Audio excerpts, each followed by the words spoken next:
L'un veut parler, l'autre veut deviner, et voilà tout. De ce concours de volonté résulte une pensée visible pour deux hommes en même temps. Ces créations, ou, si l'on veut, ces métamorphoses, sont l'effet de deux volontés qui s'entraident.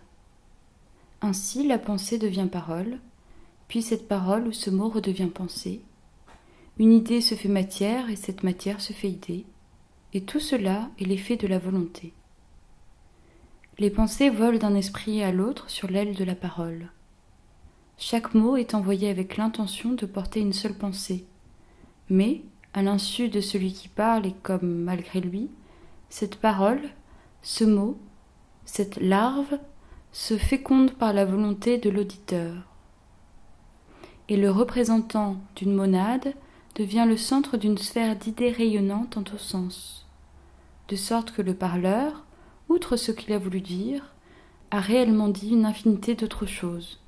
Il a formé le corps d'une idée avec de l'encre.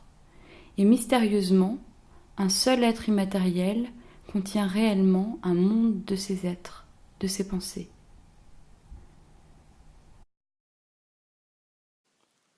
Quand on a été bien tourmenté, bien fatigué par sa propre sensibilité, on s'aperçoit qu'il faut vivre au jour le jour, oublier beaucoup, enfin éponger la vie à mesure qu'elle s'écoule. Voici les mots de Beckett. Live and clean forget from day to day. Mop life up as fast as it dribbles away. J'ai découvert cette maxime et sa traduction en ouvrant un document intitulé Poem from Beckett qui m'a été envoyé par courriel. Je n'ai reçu aucune précision de son expéditeur, juste ce titre. Sur la page scannée, la traduction précédait l'original et il n'y avait aucune indication sur les auteurs. Ainsi, j'ai pensé que la traduction avait été faite à partir des mots de Beckett. Et je me souviens qu'à la lecture des mots de Chamfort, que je prenais alors pour ceux d'un traducteur, j'ai été saisi par le sentiment d'accéder à quelque chose d'extraordinaire.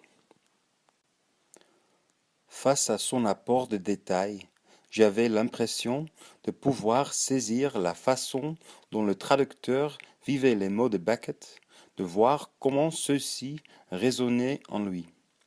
J'avais la vive sensation d'apercevoir une personne qui, généralement, reste cachée derrière les mots d'un autre.